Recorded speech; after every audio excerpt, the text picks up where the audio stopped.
তবে রাষ্ট্রপতির সঙ্গে বিএনপির এই সংলাপের সফলতা নিয়ে সংশয় প্রকাশ করেছেন আওয়ামী লীগের সাধারণ সম্পাদক পরিবহন মন্ত্রী ওবায়দুল কাদের। তিনি বলেছেন, সালিস মানি তালগাছটা আমার, এই যদি বিএনপির নীতি হয় তাহলে আজকে সংলাপ সফল হবে না। উনি গতকালটাই বুঝিয়েছেন। এই নিয়ে কথা বলবো আজ। নির্বাচন কমিশন পুনর্গঠন শিরোনামে অতিথি হিসাবে আছেন আওয়ামী লীগ দলীয় সাবেক এমপি প্রফেসর আব্দুল মান্নান। তার পাশে আছেন কল্যাণ পার্টি চেয়ারম্যান মেজর জেনারেল অবসরপ্রাপ্ত সৈয়দ মোহাম্মদ ইব্রাহিম এবং আমার বাম পাশে আছেন জাতীয় পার্টির প্রেসিডিয়াম মেম্বার শাহিদুর রহমান টেপা। তিনজনকে স্বাগত জানাচ্ছি। আমি সৈয়দ মোহাম্মদ ইব্রাহিমকে দিয়ে শুরু করি। যে নির্বাচন কমিশন পুনর্গঠনের যে বিষয়টা এসছে, এটা যদি সংক্ষেপে বলেন, এটা খুব জরুরি হলো কেন? আপনি দাওয়াত দিয়েছেন আজকে 19 তারিখ, আপনাকে ধন্যবাদ জানাচ্ছি এবং দর্শক শ্রোতাকে শ্রদ্ধা জানাচ্ছি। আসসালামু আলাইকুম, বিসমিল্লাহির রহমানির রহিম বলে আমার বক্তব্য শুরু করি। বিজয়ের মাসে বীর প্রতীক সৈয়দ মোহাম্মদ ইব্রাহিম দেশবাসীর কাছে দোয়া চায় এবং দেশবাসীকে পুনরায় অভিনন্দন জানায়। আমি আপনাদের কাছে বলবো যে মান্নান ভাই সম্মানিত শ্রদ্ধেয় বড় ভাইতুল্য মুক্তিযোদ্ধা এবং উনি সেই মুক্তিযুদ্ধকালীন বাংলাদেশের রাজধানী মুজিবনগরের বাসিন্দা। সেই সুবাদে আমরা এবং মুক্তিযোদ্ধা ভাই তো বটেই। তো এটা না বললে ডিসেম্বরের এই 19 তারিখ বিজয় দিবসের 3 দিন পর আমাদের বক্তব্যটা সুন্দরভাবে শুরু হবে না। বিজয়ের মাসেই আমরা স্মরণ করব যে জনগণের ক্ষমতায়ন, জনগণের মতামত, জনগণের রায়কে পাকিস্তান সামরিক বাহিনী উপেক্ষা করে পাকিস্তান সামরিক বাহিনী আমাদের উপর আক্রমণ করেছিল, তাই তাদের নাম হানাদার বাহিনী। এবং অর্থাৎ জনগণের রায়কে উপেক্ষা করার নতিজা কি হয়, ফল কি হয়, এটা পৃথিবী জানে।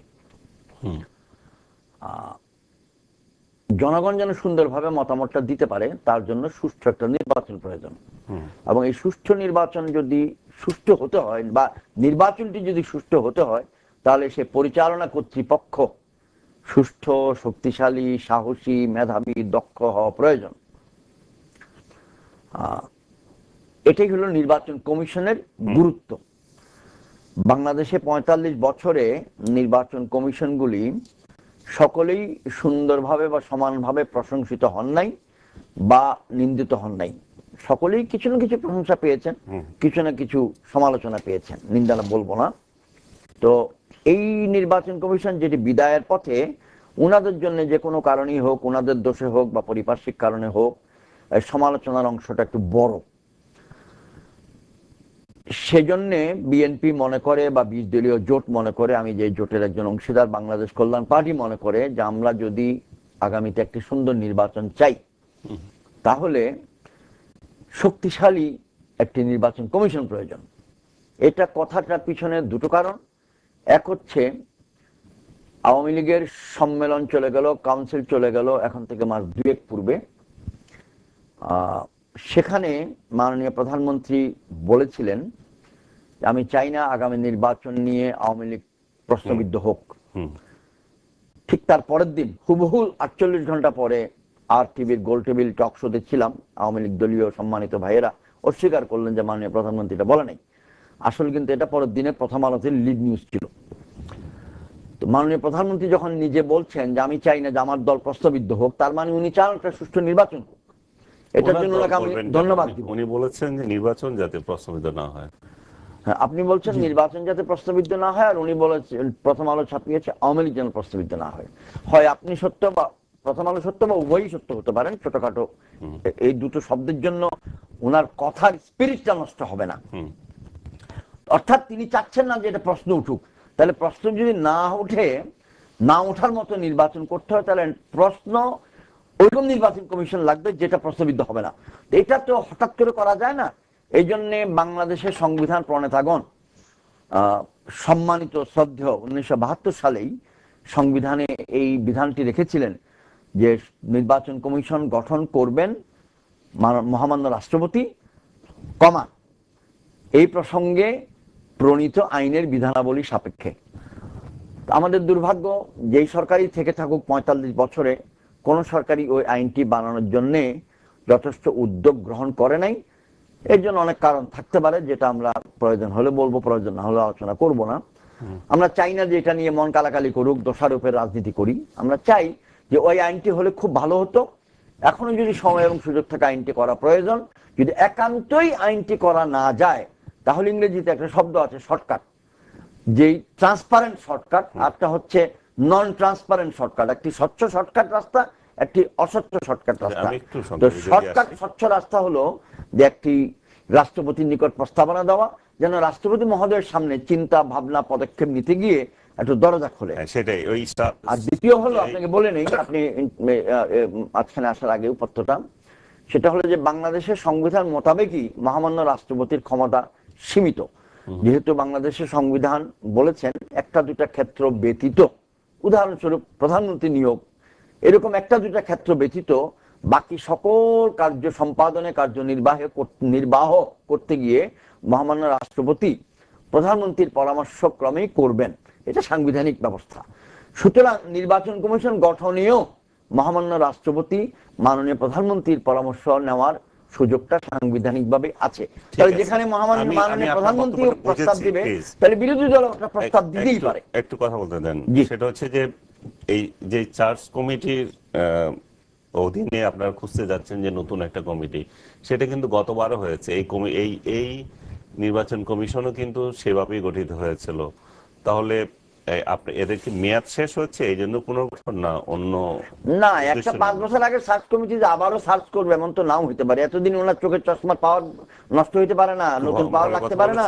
এখন বিএনপির মহাসচিব যে গেলেন, ওনার যে প্রেস ব্রিফিং, সেখানে উনি বলছেন আলোচনা ফলপ্রসূ হয়েছে। আমরা যেটা বলছিলাম যে রাষ্ট্রপতির সাথে বিএনপির সংলাপ এবং এই সন্তুষ্টি প্রকাশের মধ্য দিয়ে আপনার কি মনে হচ্ছে রাজনীতিতে একটা নতুন ধারা বা একটা শুভ বাতাস বইতে পারে?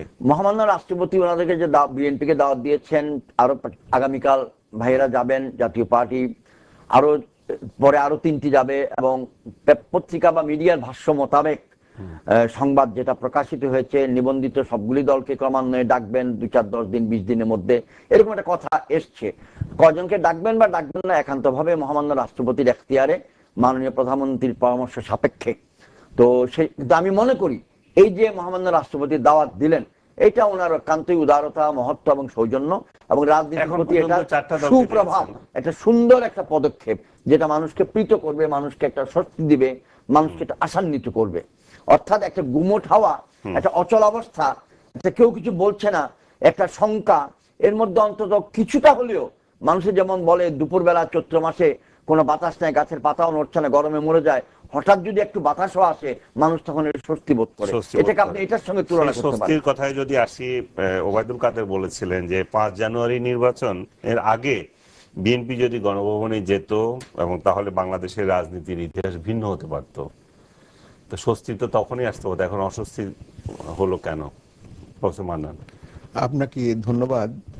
যেহেতু এটা বিজয়ের মাস, গৌরবের মাস, অহংকারের মাস এবং বেদনারও মাস, সেই জন্য, এবং আমি যেহেতু মুজিবনগরের একজন মানুষ এবং বিনীত মুক্তিযোদ্ধা, আমি এই মুক্তিযুদ্ধে যারা শহীদ হয়েছেন 30 লক্ষ মা বোন এবং 2 লক্ষ মা বোনের ইজ্জতের বিনিময়, এবং সর্বোপরি আমাদের জাতির পিতা, আমাদের মহান নেতা বঙ্গবন্ধুর প্রতি গভীর শ্রদ্ধা নিবেদন করছি মুজিবনগরবাসীর পক্ষ থেকে।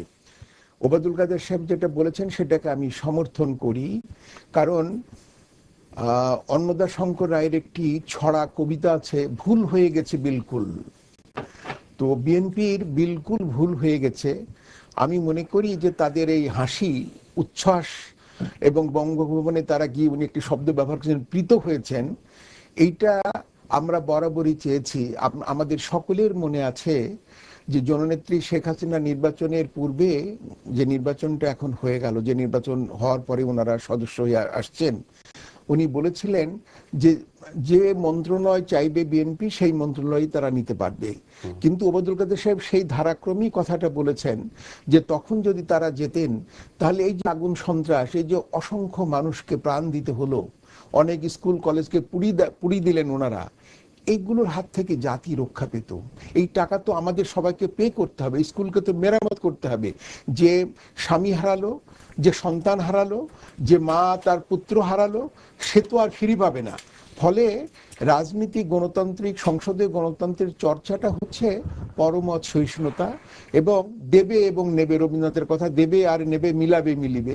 এই দেওয়া নেওয়ার ব্যাপারটা বিএনপি মনে করলেন যে তারা ওই যে তাদের মধ্যে একটা রেজিমেন্টেশন ছিল, তাদের যে জন্ম, আমার সেটা খুব দুঃখের সঙ্গে আমি বলছি, সেই জন্মের ক্ষেত্রে তাদের সাধারণ মানুষেরকে একত্রিত করে ঐক্যের মাধ্যমে তারা তো আসেননি, তারা কুন ফায়াকুন হও হয়ে গেল এরকম ভাবে এসছেন বলে তাদের মধ্যে পরমত সহিষ্ণুতা না থাকার জন্য আজকে জাতি এই যে বিভাজন, মানুষের মধ্যে যে একটা সংশয়, মানুষ যে একটা নির্বাচন এলেই মানুষ একটা ভীতির মধ্যে যাচ্ছে কি হবে না হবে।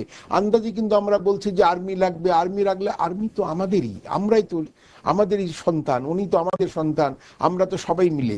সেজন্য আমি বলি, এবং একটি কথা আপনি বোধহয় পরে বলতেন যে তাল গাছটা চাইলে মীমাংসা হয় না, যেটা আমাদের সাধারণ সম্পাদক সাহেব বলেছেন, সেটার কথা এই প্রসঙ্গে বলেছেন। একটু বলে দিই আপনাকে যে আপনি যখন কোনো মীমাংসা সালিশ মানবেন, আপনি যখন দেশের প্রধান, সাংবিধানিক প্রধান হচ্ছে রাষ্ট্রপতি, রাষ্ট্রপতিকে যখন আপনি উপস্থিত হচ্ছেন এবং আপনি আপনার বক্তব্য দিচ্ছেন, সেখানে 13 দফা আপনাকে দিতেই হবে এবং 13 দফার কোনো দফা থাকতে পারে না। সালিশের কাছে যখন আপনি যাবেন তখন আপনার সুবিধা অসুবিধার কথাটা আপনি বর্ণনা করবেন। প্রস্তাব তো দিতেই পারে, প্রস্তাব তো সমস্যা না, সেই জন্য ওবায়দুল কাদের সাহেব বলেছেন যে ওইটা যদি তারা রিজিট করেন তো রিজিট করার কথা না। তবে আমি খুব আনিস ভাই, আমি খুব খুশি হয়েছি যে বিএনপি অন্তত ধীরস্থির হয়েছে, তাদের মধ্যে একটা বোধ এবং বিবেচনা জাগ্রত হয়েছে। তারা মনে করছেন যে ওইভাবে সন্ত্রাস করে এই দেশের মানুষকে নিপাত করে, ঘর বাড়ি জ্বালিয়ে দিয়ে শিক্ষা প্রতিষ্ঠানকে নষ্ট করে। মনে হচ্ছে বিএনপি নির্বাচন কমিশন নিয়ে সন্তুষ্ট থাকবে, যেটা আগামীতে রাষ্ট্রপতির পরামর্শে বা সবার সঙ্গে পরামর্শ করে? এখন বিএনপির যে 13 দফা, সেখানে যদি আপনি শব্দগুলো দেখেন, তিনি যেসব শব্দ বিএনপির প্রধান বেগম খালেদা জিয়া প্রয়োগ করেছেন, কোনো মানুষের পক্ষে, এমনকি আল্লাহ নবীর পক্ষেও খুব কঠিন অতগুলো শব্দকে ধারণ করা একটি মানুষের পক্ষে। কারণ একটি মানুষের তো নানান দিক আছে। তিনি আপনার খেয়াল করে দেখবেন সেই শব্দগুলো, আমার মনে হয় যে এগুলো উনি হয়তো খেয়াল করেননি, অথবা যারা ড্রাফট করেছেন তারা হয়তো ওনাকে না বুঝে, কারণ এগুলো হয় না, সোনার পাথর বাটি তো হয় না, হয় সোনার বাটি হবে নালে পাথরের বাটি হবে, সোনার পাথর বাটি তো হয় না, সেরকম একটা ব্যাপার হয়েছে। তবে আমার মনে হচ্ছে যে তাজা ফলের রস অথবা নলেন গুড়ের সন্দেশ খেয়ে তারা খুশি হয়েছেন। এবং বিশেষ করে আমাদের মহামান্য রাষ্ট্রপতি জনাব মোহাম্মদ আব্দুল হামিদ সাহেব একজন চমৎকার মানুষ, জীবন রসিক মানুষ। তিনি তার অভিজ্ঞতায় বেগম জিয়াকেও তিনি সংসদে পেয়েছেন। সেই জন্য আমার মনে হচ্ছে যে তারা কিছুটা নিজের অবস্থান থেকে, এছাড়া তো আর কোনো পথ নেই। আপনি ইনক্লুসিভ যদি হতে চান, ইনক্লুসিভ নির্বাচন তো হতেই হবে এখন সেই, এবং আপনার এই দেশের মানুষ থেকেই আপনাকে নির্বাচন কমিশনার বা প্রধান নির্বাচন কমিশনারকে আপনাকে নিতে হবে। আপনি তো চাইলেই হ্যারোডস থেকে একটা স্যুট নিয়ে এসে পড়তে পারেন, কিন্তু সাদা একজন মানুষকে নিয়ে এসে তো আপনি নির্বাচনের প্রধান করতে পারবেন না। ফলে আমাদের দেশে আপনার কথাতেই ফুটে উঠছে যে বিএনপি যে প্রস্তাব মতে সব দলের সমন্বয়ে নিরপেক্ষ ব্যক্তিদের দিয়ে নির্বাচন কমিশন গঠন করা একটু কঠিন হতে পারে। না, এটা একটা খুব রিলেটিভ টার্ম আনিস ভাই। নিরপেক্ষ কথা, যেটা বেগম জিয়ার কথাতেই যদি উত্তরটা দেওয়া হয় যে শিশু আর পাগল ছাড়া কেউ না, ওনার কথাতেই যদি ওনাকে উত্তরটা আমি দিই, তবে আমাদের দেশে মোটামুটি গ্রহণযোগ্য মানুষ থাকবে না কেন? আমাদের বুদ্ধিবৃত্তির চর্চা করে, আমাদের অভিভাবক তুল্য লোক তো আছেন। এবং সেখানে যদি আমরা মনে করি যে আমার মতে হলো না বলে আমি মানব না, তাহলে তারা করতে পারেন, কিন্তু তাতে জাতি তার কোনো দায়িত্ব গ্রহণ করবে না বলে আমার মনে হয়। আচ্ছা, আসবো আপনার কাছে আবার। আমি ধন্যবাদ। শাহিদুর রহমান টাপুর সাহেব, আপনার কাছে যাচ্ছি যে আপনারা এই আগামীকাল যাচ্ছেন রাষ্ট্রপতির কাছে, আপনাদের প্রস্তাবনা কি? ধন্যবাদ আনিস ভাই। মুক্তিযোদ্ধার মাস, নিজেও মুক্তিযোদ্ধা, আমরা 4 ভাই। একজন মুক্তিযোদ্ধার পক্ষে আজকে একজন মা যোদ্ধা হিসাবে বাংলাদেশের আপামার জনসাধারণকে ধন্যবাদ জ্ঞাপন করছি। আমরা আগামীকালকে যাবো, আমাদের 10 জন আমাদের রাষ্ট্রপতির কাছে যাব। আমরা আমাদের তথ্য তুলে ধরবো, আমরা কি চাই, কি হলে ভালো হয়। তো এটা গত 5 বছর আগে এই ঘটনাই ঘটছিল, কিন্তু ফল কি হয়েছে সেটা তো আমরা আজকে দেখতে পাচ্ছি।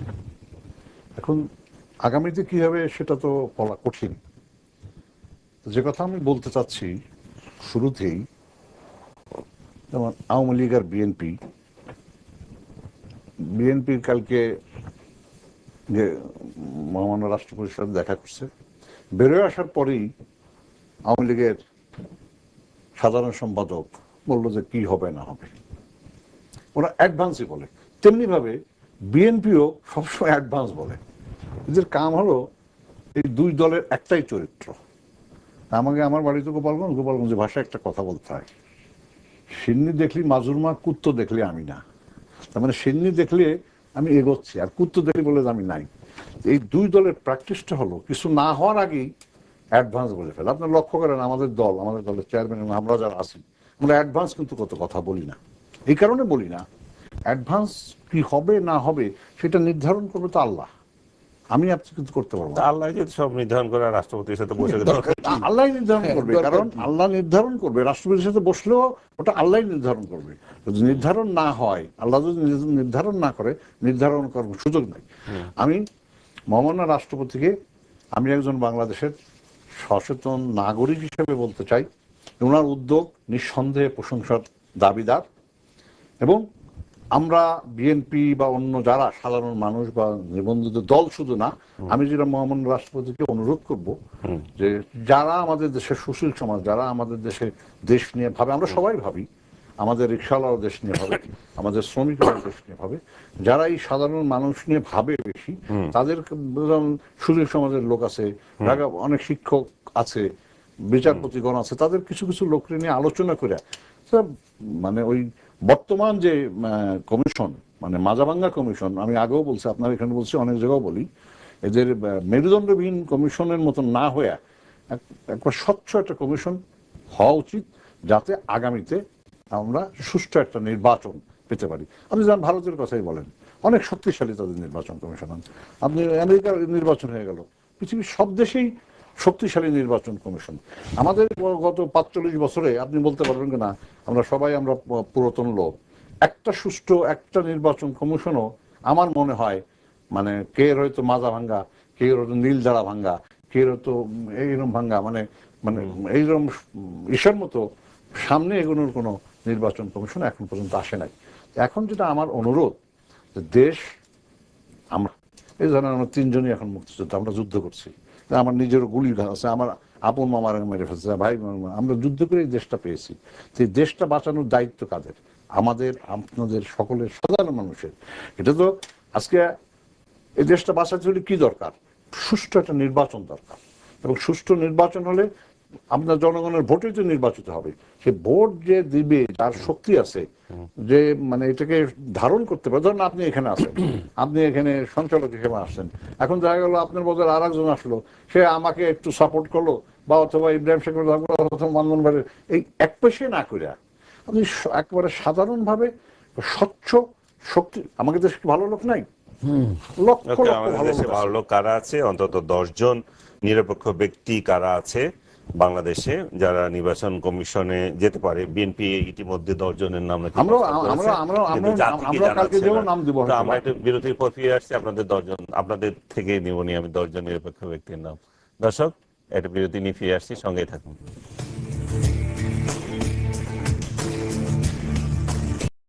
কমিশনার হওয়ার মতো আপনার প্রশ্নটা অত্যন্ত সুন্দর এবং কৌশলগত প্রশ্ন, এটার আবার ব্যাখ্যা চাই না, কৌশল রাখিনি তো না, আপনার দৃষ্টিতে এটা ঠান্ডা পানি, সরাসরি কৌশলগত প্রশ্ন। তো তার আগে একটা যোগ বলে নেই, ছোট্ট 1 মিনিটই নিব। মান্নান ভাই বললেন শাহিদুর রহমান টেপর ভাইকে, আমি কিন্তু আপনার সময় কথা বলিনি, আমাকে শেষ করতে দেন। মান্নান ভাই কিন্তু আমার সময় কথা বলে ফেললেন। তো এটা কিন্তু আমরা ছেড়ে দিলাম, এটা নিয়ে আমার কোনো দাবি দেওয়া নাই, আমার কোনো দাবি নেই মান্নান ভাই। ধন্যবাদ। আপনি বলেছেন আলহামদুলিল্লাহ, আমি বঙ্গবন্ধুকে সম্মান করি, আমি সেটা কেটে নেবো, ওনা থেকে কেটে নেবো। অসুবিধা নেই, কাটার কি দরকার আছে? আচ্ছা, ঠিক এক রাত্রির এক টকশো থেকে বাংলাদেশ উদ্ধার হবে না বাংলাদেশ ধ্বংস হবে, এটা আলোচনা করতে করতে করতে একটা সুন্দর, ওনার বক্তব্যটা আমি সম্মান করবই, উনি যেই অনুভূতি থেকে বলেছেন আপনাকে সম্মান করবো। আসেন, আপনার এটাতে আমি ওই 10 জনের নাম তো দিব না। আমি কেন দিব? এর কারণ হচ্ছে যেই এখন থেকে এক মাস আনুমানিক আগে যে প্রস্তাবনাটা বিএনপি প্রেস কনফারেন্সের মাধ্যমে দিয়েছিলেন, সেটারই আলোকে বিএনপি নাম প্রস্তাব করতে গিয়েছেন। সুতরাং এটা প্রস্তাবই মনে করতে হবে আমাকে, এটা কোনো অবস্থাতে বাইবেল না, বেদ না, ধর্মগ্রন্থ না, এটা একটা প্রস্তাব, এটা আলোচনার সুযোগ থাকবে। এবং যেহেতু আমাদের 20 দলীয় জোটের প্রধান শরিক তারা নাম প্রকাশ করে নাই, এবং আমি ব্যক্তি জীবনেও ব্যক্তিগতভাবে কল্যাণ পার্টিও মনে করে যে আমরা আমাদের নামটা কেন বলবো। এর কারণ হচ্ছে আপনি তাকে বিতর্কিত করবেন, আমি এখানে বলে যাওয়ার পরপরই এটা নিয়ে সমালোচনা শুরু হবে, আলোচনা শুরু হবে। এমনও লোকে বলবে যেহেতু কল্যাণ পার্টি 20 দলীয় জোটের শরিক, এবার বিএনপির পক্ষ থেকে ইনডাইরেক্টলি প্রকাশ করতেছে, অথচ এটা 7-এও নাই, আমি 5-এও নাই, এটা ওনাদের সিদ্ধান্তটা ওনার, আমাদেরটা আমার। যেমন শহীদুর রহমান ভাই, ওনাদের কোনো প্রস্তাব থাকলে উনি এখানে বলবেন না, কারণ দলের চেয়ারম্যান ওনাকে ওই ম্যান্ডেট দেন নাই যে তুমি টকশোতে যাই এটা বলো। আর আমি দলের চেয়ারম্যান নিজে হলেও আমি আমার দলের পক্ষ থেকে নিয়ে আসি নাই যে এই নামগুলো আমরা জাতিকে জানাতে চাই। আর এটা জানাবেন না, আবার রাষ্ট্রপতি যখন দিয়ে দেবে তখন আবার বিরোধিতা করবেন না, রাষ্ট্রপতি যদি নাম দেয়, নো, এটা আমি আপনাকে বুঝাই দিই, এটা আপনাকে মেহরবানি করে বুঝাই দিই। নামগুলো দিচ্ছি আমি, সৈয়দ মোহাম্মদ ইব্রাহিম, বাংলাদেশ কল্যাণ পার্টির চেয়ারম্যান, আমার দলের পক্ষ থেকে মহামান্য রাষ্ট্রপতিকে, অথবা বিএনপি চেয়ারপারসন দিলেন মহামান্য রাষ্ট্রপতিকে, অথবা আওয়ামী লীগের প্রতিনিধি দল দিবে মহামান্য রাষ্ট্রপতিকে, যদি দেয়। It is now a matter between মহামান্য রাষ্ট্রপতি এন্ড দেম। এই দুইজনের সম্মতি সাপেক্ষে, উভয়ের সম্মতি ব্যতীত এটা জনসমক্ষে দেওয়ার অধিকারটা আমি মনে করি শোভনীয় নয়। এটা বাংলাদেশের রাজনীতিতে প্রচন্ড ক্ষতি করেছে। আস্থা অর্জনের অন্যতম পদক্ষেপ হচ্ছে আপনি আরেকজনকে সম্মান করবেন যে ওনার সম্মতি আছে কিনা। নামটা তো এখন মহামান্য রাষ্ট্রপতির পকেটে আছে, উনি বিবেচনা করার জন্য, উনি আলোচনা করার জন্য, উনি মতামত নেওয়ার জন্য যেই প্রক্রিয়া উনি বেছে নেবেন, আমরা সেটাকে সম্মান করব। জনগণ থেকে তো আড়াল করার কি হলো? না, আড়াল করার তো বানাচ্ছেন না। না, আমি কেন রাষ্ট্রপতি না, আমি যদি এখন আনিস আলমগীরের নাম দেই তো লোকে বলবে আনিস আলমগীর কি খাওয়াইছে কে জানে। আপনি বাংলাদেশের সমাজ ভালো করে জানেন, আমি আপনাকে কেন নষ্ট করব? হয়তো যোগ্য না, আমি কেন নষ্ট করব আপনাকে? আমি আপনাকে কেন নষ্ট করব বলেন? আমি আপনাকে কেন নষ্ট করব? আপনাকে টাকা নষ্ট করার কিছু নাই, তার মানে আমি নিরপেক্ষ না। না, আপনি আছে, আপনার অনুমতি ব্যতীত আমি দিতে পারবো না, আপনার অনুমতি ব্যতীত আমি দিতে পারবো না। এটা গঠনমূলক জার্নালিজম না, এটা উইকিলিক্স না। বাংলাদেশের সাথে আপনার উইকিলিক্স হন নাই যে চুরি করে লিক করে দিবেন। তো এটা আপনাদের বক্তব্য মহামান্য রাষ্ট্রপতি যদি সম্মতি দেয়, এই দল যদি সম্মতি দেয় দিবেন। আর আমাদেরটা আমরা রাষ্ট্রপতিকে দেওয়ার আগে আমি কেন বলবো কথার কথা? এটা তো আপনার অত্যন্তই অন্যায্য একটা অনুরোধ আমার প্রতি। আমি মহামান্য রাষ্ট্রপতিকে দেওয়ার আগে আপনি আমার থেকে বলবেন আপনার দৃষ্টিতে। তবে আমি ওই পয়েন্টটা একটু ক্লিয়ার করে দেই, যেটাতে সম্মানিত ভাই বলেছেন বা সম্মানিত বিএনপি আওয়ামী লীগের সাধারণ সম্পাদক মহোদয় বলেছেন, সেটা হলো যে আজকে উচ্ছ্বাস দেখা যাচ্ছে, কালকে উচ্ছ্বাস দেখা নাও যেতে পারে, এটি বাস্তবতা। আমি আপনাদের রুমে ঢোকার আগে কথাটা বলেছিলাম এবং মাননীয় প্রধানমন্ত্রীর কথা দিয়ে উদ্যোগ দিয়েছিলাম এই ভাইয়ের বক্তব্যের আংশিক সমর্থনে। সেটা কি, যে মাননীয় প্রধানমন্ত্রী বলেছেন আল্লাহ তাআলার বিধান, যার যতদিন হুকুম আছে ততদিন ক্ষমতায় থাকবা। এটা উনি নিজের জন্য যেমন বলেছেন, অন্যের জন্যও বলেছেন। কিন্তু কিন্তু সংসারের নিয়ম হইল তোমাকে প্রচেষ্টা করতে হবে, তোমাকে প্রক্রিয়ার মাধ্যমে যেতে হবে। এটা হলো সেই প্রক্রিয়া। বিএনপি মনে করেছেন যে আমরা প্রস্তাব দিব, এবং বিএনপি যে প্রস্তাবটা দিয়েছেন সেইটাকে বারবার বলেছেন যেটা আলোচনার জন্য আমরা উপস্থাপন করছি। দ্বিতীয় বলেছেন যে এই প্রক্রিয়াটা দিলে সম্ভাবনা আছে নিরপেক্ষ লোক পাবেন। এখন আমি আর আপনি কেন গ্যারান্টি দিব বলেন? আসলে আমরা যখন আমাদের যদি ডাকেন মহামান্য রাষ্ট্রপতি, আমরা সব লোকের সাথেই কাজ করতে অভ্যস্ত, আমরা সবারই সঙ্গে কাজ করতে পারি। সেজন্য রাষ্ট্রপতি একটি কমিশন গঠন করবেন, তার একটা নিজস্ব একটা চিন্তা আছে এবং তার একটা একটা স্ট্যান্ডার্ড আছে, তিনি যাকে দেবেন তাকে নিয়ে আমরা কাজ করতে আগ্রহী। আর ইব্রাহিম ভাই যেটা একটুখানি বলেছেন যে যাদের নাম দিলেন, নাম আজ হোক কাল হোক নাম কিন্তু প্রকাশ পাবেই, এবং ওই মানুষ, ওই ভদ্রলোক বা ওই মানুষটি একটু বিতর্কের ভিতরে চলে গেলেন, হয়তো তার সম্মতি কতটা নিয়েছেন, কি নিয়েছেন, এটা বিএনপির বিষয়, আমি যেতে চাচ্ছি না। তবে এই কারণেই আমাদের সাধারণ সম্পাদক সাহেব বলেছেন যে নাম না দিয়েও, যেমন উনি বলেছেন যে উনি নাম দেবেন না, উনি রাষ্ট্রপতিকে কথা বলে আসবেন, তাই তো বললেন আপনি? না, বলেছে যে নাম দিলেও আমি এখানে কেন বলবো? না, আপনি কি নাম দেবেন? ওইখানে দেবেন তো নাম কিছু, সেটা এখন ঠিক করেননি। আমরা উনি ওইটা ফটোকপি নিয়ে যাবেন, ফটোকপি নিয়ে যাবো উনি বললেন। তাহলে আনিস ভাই যেহেতু বিএনপির অত্যন্ত ঘনিষ্ঠ বন্ধু, তাহলে হয় বিএনপির বন্ধুত্বের প্রমাণস্বরূপ কাগজটা ওনার কাছে আছে, নয়তো আমি সিরিয়াস কথা বলতে চাচ্ছি, আমি কি বলে গোয়েন্দাগিরি করে সংগ্রহ করবেন। সিরিয়াস কথা বলতে চাচ্ছি। তবে একটি কথা আমি নিবেদন করছি, জি জি জি, যে বিএনপি সহ অন্যান্য যেসব দল রাজনীতি করতে চান, এই সামনের 19-এর নির্বাচনে তাদেরকে আসতেই হবে। না হলে, আমি রাজনীতির একজন কর্মী হিসাবে আমার বোধ এবং বিবেচনার থেকে আমি জানাচ্ছি যে নির্বাচনে যদি কেউ না আসে, তাহলে পারে সেখানে শুধু যে বিএনপি নির্বাচনে আসেনি তা তো না, অনেক দলই কিন্তু এই নির্বাচনে আসেননি, এবং না আসার ফলে তাদের যে কর্মী কম হোক বেশি হোক যাই হোক, রাজনৈতিক যে একটা চর্চা এবং রাজনৈতিক যেটা প্রতিষ্ঠান, সেই প্রতিষ্ঠানটা ভীষণভাবে ক্ষতিগ্রস্ত হয়ে গেছে। এই ক্ষতিটাকে পুষিয়ে নেওয়ার জন্য সবাইকে রাজনীতি আগামী নির্বাচনে আসতে হবে। কে কটা সিট পাবে, আমরা ধরে নিতে পারি যে বিএনপি আওয়ামী লীগ এই বিষয়ে একমত হবে না যে কোন 3 জন কমিশনার হবেন বা চিফ ইলেকশন কমিশনার কে হবেন, কিন্তু আপনি এটা একবার নিশ্চিত করে বলতে পারেন যে পরিস্থিতি যাই হোক না কেন, সেক্ষেত্রে আগামী নির্বাচনেও বিএনপি নির্বাচন বয়কট করার সম্ভাবনা কম। না, আসবে না, করবে না, আসবে। আমি একটা কথা বলতে চাই যে সংবিধান মেনে আমরা চলি। সংবিধানে লেখা আছে জাতির পিতাকে আমরা জাতির পিতা মানি। আমাদের ছুটি কি হবে, মুক্তিযোদ্ধার স্ট্যাটাস কি হবে, 30 লক্ষ মুক্তিযোদ্ধা, 2 লক্ষ মা বোনের ইজ্জত আমরা মানি। কিন্তু যারা মানেন না তাদের সমস্যা, আমাদের কোনো সমস্যা নেই। রাষ্ট্রপতি যাদেরকেই দেবেন, আমরা যেহেতু সংবিধান মানি এবং রাষ্ট্রপতির এটা প্রেরোগেটিভ, রাষ্ট্রপতি এই যেহেতু উনি বলেছেন যে যেহেতু বাই লজ হয়নি, সেহেতু রাষ্ট্রপতি আইনি হয়নি, সেহেতু এটা আমরা কে করেছি ওটা আলোচনায় যাচ্ছি না। কিন্তু রাষ্ট্রপতি যাকে দেবেন, আমরা যেহেতু সাংবিধানিক প্রধান রাষ্ট্রপতি, ফলে রাষ্ট্রপতি যাকে দেবেন আমাদের কোনো চয়েস নাই। উনি যাকে দেবেন, আমরা সংবিধান যেহেতু মানি, জাতির পিতা মানি, সেহেতু আমরা মেনে নেব। আমি শাহিদুর রহমান টেপা সাহেবের কাছে যাচ্ছি যে আগামী নির্বাচন কমিশন নিয়ে জাতীয় পার্টির অভিমত কি, আপনি সেটা ক্লিয়ার করেন নাই। তো আমি জানতে চাচ্ছি জাতীয় পার্টি কি আওয়ামী লীগের সুরে সুর মিলাবে না নতুন কিছু বলবে? না, জাতীয় পার্টি তো কোনোদিনই কোনো দলের সাথে সুর মিলায় না। জাতীয় পার্টি তো তাদের নিজস্ব ভাব। আজকেও সুর মিলিয়েছে আপনার নারায়ণগঞ্জে আইবি কে সমর্থন করে। আমরা মনে করি আইবি মুক্তিযোদ্ধার পক্ষের একটা শক্তি, এবং আইবির বাবা মুক্তিযোদ্ধা ছিলেন এবং চুনকা আওয়ামী লীগের প্রেসিডেন্ট ছিলেন, এবং আইবি খুব ভালো কাজ করছেন গত 10 বছরে। ঠিক আছে, আমরা মনে করি মানে সপক্ষের শক্তিকে আমরা সমর্থন। ভাই, আপনার সাথে আমি একমত, এর বাইরে কিছু না। আপনাদের এই যে এই ধারণাটা ঠিক না যে আমরা আওয়ামী লীগের সাথে সুর মিলাবো। আমরা আওয়ামী লীগের সাথে সুর মিলাই না, দেখেন কোনো সময় মিলাই না। এখন আওয়ামী লীগ মুক্তিযুদ্ধের পক্ষের শক্তি, কোন সময় মিলে না। 5 বছর মিলাই, আরো 3 বছর কি কোনটা ভাই? এই 3 বছর তো আপনি একেবারে ঘরের ভিতরে। আমরা তো সরকারও আছি, বিরোধী দলও আছি। মানে আপনি কোনটাই হারাতে চান না? কেন হারাবো? আমরা সরকারে থাকবো, বিরোধী দলে থাকবো, দেশের মানুষের কথা বলবো, আমাদের মন্ত্রী পরিষদ আছে। আমরা তো এখন কমিশন গঠন নিয়ে আপনাদের মতামত? আমাদের কমিশনের কথাটা আমার দলের বক্তব্য তো আমি দিব না, কারণ আমাদের প্রেসিডেন্টের মিটিং হয়, আজকে মিটিং হয়েছে, আমাদের কালকে কে 10 জন যাবে সেটা আমাদের ডিসিশন হবে কি আমরা করব।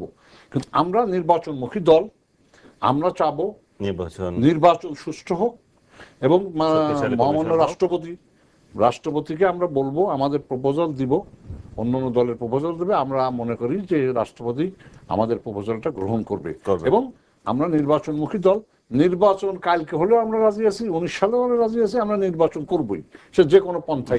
ধন্যবাদ, ধন্যবাদ। শান্তিপূর্ণ কথা শোনালেন জনগণের জন্য। আরেকটা বিরতি নিয়ে আসতে হচ্ছে আমাকে। আপনারা আছেন সবাই, দর্শকরা আছেন, সঙ্গে থাকবেন আশা করছি।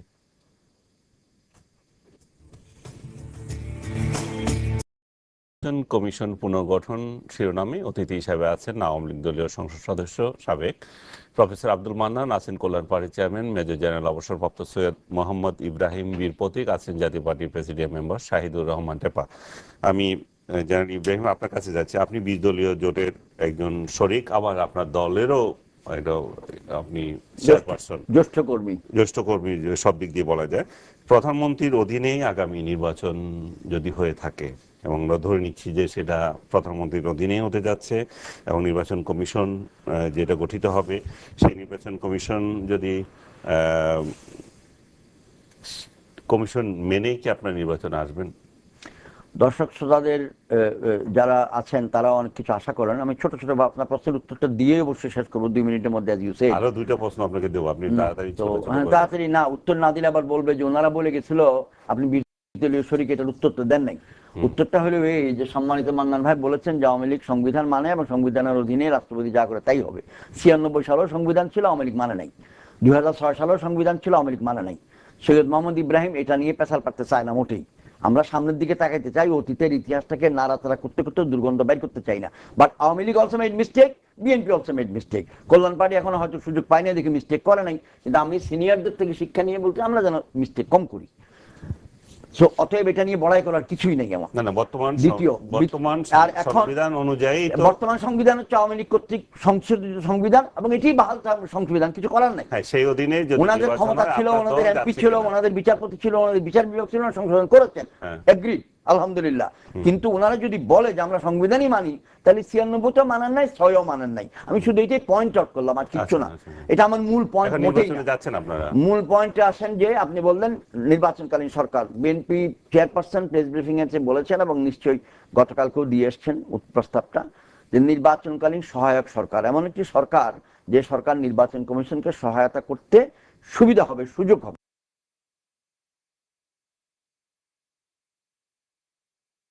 তাহলে সংবিধান মেনেই এরকম একটা ব্যবস্থা আমাদেরকে করতে হবে। মহামান্য রাষ্ট্রপতির নিকট আবেদন থাকবে যাতে করে যিনি প্রধান থাকুন না কেন, সরকার প্রধান যিনি থাকুন না কেন, উনি প্রভাব বিস্তারের অবকাশটা যেন ন্যূনতমতে বা জিরোতে চলে আসে। এটা হলো একটা আবেদন। অর্থাৎ কিনা তাইলে প্লেইং ফিল্ডটা মানুষের দ্বারা যদ্দূর সম্ভব, বর্তমান সংবিধানের অধীনে যদ্দূর সম্ভব, অদ্দূর একটা লেভেল প্লেইং ফিল্ড হয় থাকে। জেনারেল ইব্রাহিম সাহেব বলেছেন যে আওয়ামী লীগ সংবিধান সংশোধন করেছেন।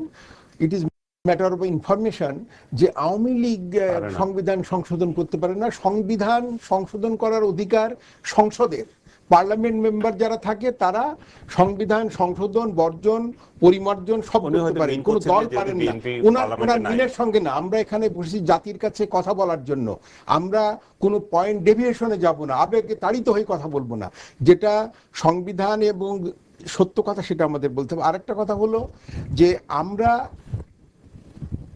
সংবিধান যদি সংশোধন করতে হয় তাহলে পরে সংবিধান পার্লামেন্ট আছে, সেখানে যদি সংবিধান সংশোধন করে কেয়ারটেকার বা ওই জাতীয় কিছু, যেটা উনি বলেছেন যে সহনশীল সরকার, এটা যদি কেউ আনেন তাহলে পরে পারবেন। সে কারো যদি সংখ্যাগরিষ্ঠ মত নিতে পারেন তাহলে পরে সংবিধান সংশোধন হবে। আমরা গঠনতন্ত্র আমরা সংবিধানের বাইরে কিছুতে যাব না। সংবিধানে যা আছে সেইভাবে যা কিছু হবার হবে। কারণ আপনাকে একটি জায়গায় অবস্থান নিতে হবে, একটি জায়গায় আপনাকে মানতে হবে। আপনি সবসময় মানবো না, মানি না বলবেন, জাতির পিতা মানবেন না, সংবিধান মানবেন না, কিছুই আপনি মানতে চাইবেন না, মুক্তিযুদ্ধের সংখ্যা মানবেন না, মা বোনের ইজ্জতের সংখ্যা মানবেন না। আপনি মানবেন কি মানবেন না সেটা আপনার ব্যাপার, কিন্তু আমরা সব কিছু মানব। আমরা মুক্তিযুদ্ধ করে দেশ স্বাধীন করেছি সবাইকে নিয়ে, ফলে এই সংবিধান আমরা গঠন করেছি। এখন যদি কেউ এসে বলে যে এটা কেয়ারটেকার হবে, সংসদ যদি চায়, আওয়ামী লীগ চাইলে তো হবে না, আমি তো একজন আওয়ামী লীগের কর্মী, সংসদ যদি এটা চাই তাই হবে।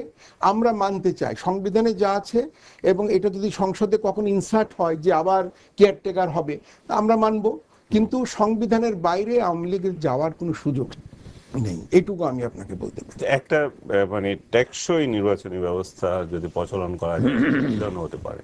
সেটা খুবই পার্টিনেন্ট, সেটা হতে পারে যে এটা করতেই হবে। বারবার আপনি শুধু মানবো না বা মানি না, বেশি মানবো বা মানবো না, এটা করে জাতি তো অনিশ্চিতর মধ্যে যেতে পারে না। একটা টেকসই এবং যথাযোগ্য, যেমন আমরা কথায় কথায় ভারতের সেশনের কথা বলি, যিনি নির্বাচন কমিশনার ছিলেন, ওয়ান ম্যান, কিন্তু তিনি কি দাপটের সঙ্গে করেছিলেন। আমাদের এরকম একটা কিছু করার চেষ্টা করতে হবে এবং সেখানে সকলকে অগ্রসর হতে হবে। শুধু মানব না বললে হবে না, আমাদের মানুষ তো এই মানুষদেরকে মানতে হবে। এখন হলিউডের কোনো চিত্রতারকাকে তো আমি মা বললে আমার লাভ হবে না। আমার মা যে সুশ্রী ছিলেন না, উনি আমার মা। কিন্তু ফলে আমরা যারা দেশের লোক, আমাদেরকে নিয়ে ভালো মন্দ মিশিয়ে টিশিয়ে যা আছি আমরা তার মধ্যে থেকে করতে হবে। আপনার সাথে আমি একমত যে টেকসই এবং একটা গ্রহণযোগ্য মানুষ যারা, এবং যাদের মাধ্যমে একটা টেকসই সাস্টেনেবল একটা ইলেকশন কমিশন হয়, সেই প্রত্যাশা আমাদের। শাহিদুর রহমান টেপু, আপনার সর্বশেষ কি? আমার সর্বশেষ হলো মান্নারের সাথে আমি লাস্ট কথাগুলিতে 100% একমত। টেকসই এবং গ্রহণযোগ্য নির্বাচন কমিশন। তো এই ধরেন বিএনপি বা আমরা 20 দলীয় জোট বা আরো যারা আপনার তত্ত্বাবধায়ক সরকার নিয়ে, তা আমি ব্যক্তিগতভাবে এবং আমার দলের পক্ষ থেকে এই তত্ত্বাবধায়ক সরকার আমরা পছন্দের বাইরে। কারণ আমাদের শাহাবুদ্দিন সাহেব আপনারা সবাই জানেন তত্ত্বাবধায়ক সরকারের প্রধান ছিলেন। উনি কি করছেন? আমাদের নেতারে আটকায় রাখছেন, আমাদের সমস্ত মানে এমপিদের মন্ত্রীদের জেলে পাঠাইছেন, আমাদের কোথাও টেলিভিশনে এসে দিতে মানে বক্তৃতা দিতে দেয় নাই। তার মানেটা হচ্ছে তত্ত্বাবধায়ক সরকার কোনো প্র্যাকটিস না। যদি এখন ধরেন ইব্রাহিম ভাই যদি প্রধানমন্ত্রী হয় বা ওনার আন্ডারে যদি হয়, আমাদের তো কোনো সমস্যা নাই। আজকে মাননীয় প্রধানমন্ত্রী বঙ্গবন্ধুর কন্যা, উনি প্রধানমন্ত্রী থেকে নির্বাচন কমিশন আরো মন্ত্রী পরিষদ নিয়ে যদি আমারে আপনারে সবাই নিয়ে করে, তো কোনো সমস্যা নাই। তত্ত্বাবধায়ক নিতে হবে। তারপরে ওই যে নির্দলীয় নিরপেক্ষ, তো খালেদা যে নিজেই বলছেন যে পাগল আর বুবা ছাড়া কোনো নিরপেক্ষ লোক নাই। আমাদের মানতে হবে যে এই দেশকে কারা ভালোবাসছে। এখন আপনারা বলছেন যে পাগল আর ইয়ে ছাড়া নিরপেক্ষ নাই। না, আমরা বলছি না, সবাই তাই বলে, নিরপেক্ষ তো নাই। আমরা যেটা মনে করি, আমি যেটা মনে করি, ধরেন এই দেশ যারা স্বাধীনতার পক্ষের শক্তি। শহীদ ভাই এটা অন্তত বলেন যে উনি বলছিলেন পাগলা শিশু ছাড়া নিরপেক্ষ নাই, কিন্তু উনি মেনে নিয়ে তত্ত্বাবধায়ক সরকার মেনে নিছে। আমাদের সমস্যা কি জানেন? আমি এটারও পক্ষে না, ওইটারও পক্ষে না। আমাদের সমস্যা কি জানেন? এই আমার মান্নান ভাই বলবে, আবারও আমাকে বলবে দুই দলের কথা। আপনারা জিতলে, আওয়ামী লীগ বলে জিতলে আর ঠিক আছে, আর বিএনপি বলে যে কারচুপি হয়েছে। বিএনপি জিতলে বলে আওয়ামী লীগ কারচুপি হয়েছে। প্রফেসর মান্নান এবং জেনারেল ইব্রাহিম, আপনাদের তিনজনকে অসংখ্য ধন্যবাদ। ধন্যবাদ দর্শক আপনাদেরকে সঙ্গে থাকার জন্য। রাত 2টায়